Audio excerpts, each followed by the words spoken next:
On le fait des centaines de fois par jour, sans même y penser une seule seconde. Avaler. Et pourtant, derrière ce geste si banal se cache une mécanique d'une précision, absolument incroyable. Allez, on va décortiquer ensemble ce voyage fascinant. Franchement, c'est une super question, non? Comment est-ce possible qu'une simple bouchée fasse ce trajet de 15 secondes vers l'estomac avec une perfection pareille? Le tout sans qu'on ait à y penser.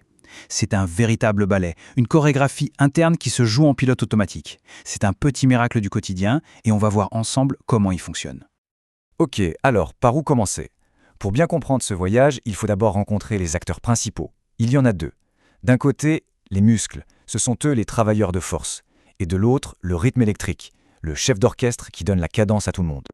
Alors là, regardez bien cette répartition. C'est ça qui est complètement fou. Sur tout le trajet, on ne contrôle activement que les 2 premiers pourcents. Juste le tout début, l'impulsion de départ. Une fois que c'est parti, hop, c'est fini. Ce n'est plus notre affaire. Les 98% restants sont gérés par des muscles lisses, en mode 100% automatique. C'est un passage de relais d'une efficacité redoutable. D'accord, mais comment ce système automatique sait à quelle vitesse il doit aller? Eh bien, la réponse se trouve dans ce qu'on appelle les ondes lentes. Pensez à ça comme au pacemaker intégré de notre système digestif. C'est un rythme de fond, un peu comme un battement de tambour très régulier qui définit le tempo, la vitesse maximale à laquelle les muscles peuvent se contracter. Mais attention, c'est là qu'est la nuance. L'onde lente, ce n'est que le potentiel. C'est le rythme de base. Pour qu'une contraction se produise réellement, il faut que l'impulsion électrique de cette onde dépasse un certain seuil. Si elle y arrive, bam, ça déclenche ce qu'on appelle un potentiel d'action, un spike. C'est une vraie petite décharge électrique. En gros, l'onde lente propose un rythme, mais c'est le spike qui donne l'ordre de se contracter. Et ce qui est génial, c'est que ce tempo n'est pas uniforme. Regardez, l'estomac, lui, son boulot, c'est de brasser lentement la nourriture. Donc, son rythme est très lent. Seulement 3 contractions par minute. Mais dès qu'on passe au duodénum juste après, le rythme s'accélère d'un coup. On passe à 12 par minute. Pourquoi? Parce qu'il faut mélanger très vite la nourriture avec tous les sucs digestifs.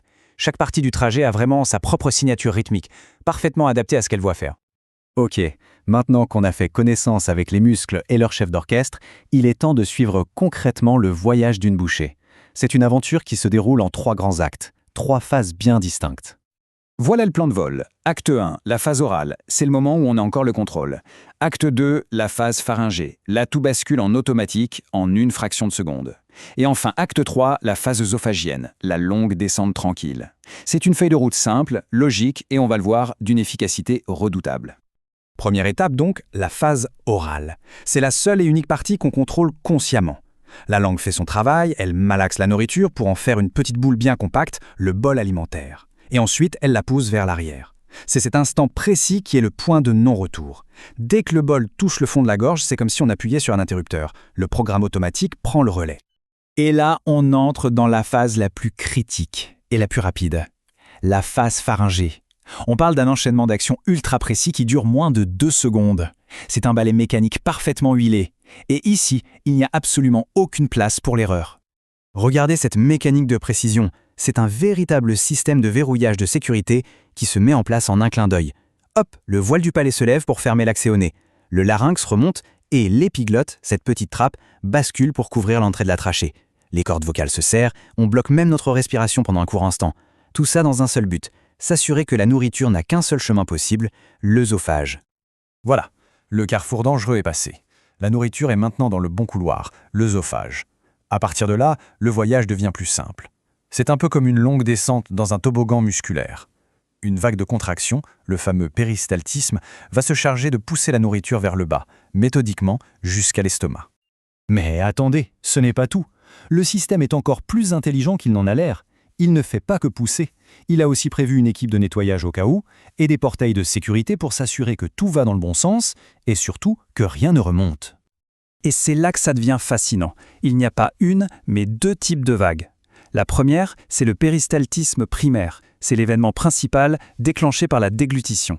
Mais imaginez qu'un petit morceau reste collé. Pas de problème, sa simple présence va déclencher une deuxième vague, le péristaltisme secondaire.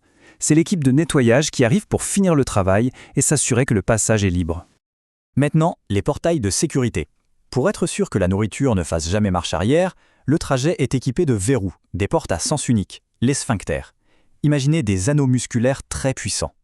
Leur état normal, c'est d'être fermés, bien serrés. Ils ne s'ouvrent que très brièvement pour laisser passer la nourriture avant de se refermer aussitôt. Et dans notre histoire, le gardien final le plus crucial de tous, c'est lui, le sphincter inférieur de l'œsophage. C'est la porte d'entrée de l'estomac. Et c'est une porte blindée. Son rôle est vital. Il doit rester fermement fermé pour empêcher l'acidité de l'estomac de remonter. Il ne se relâche que pendant les quelques secondes où la nourriture doit passer. C'est notre principal rempart contre le reflux.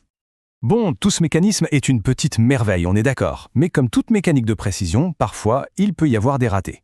Alors, que se passe-t-il quand la chorégraphie déraille? Et surtout, comment fait-on pour regarder à l'intérieur et comprendre d'où vient le problème?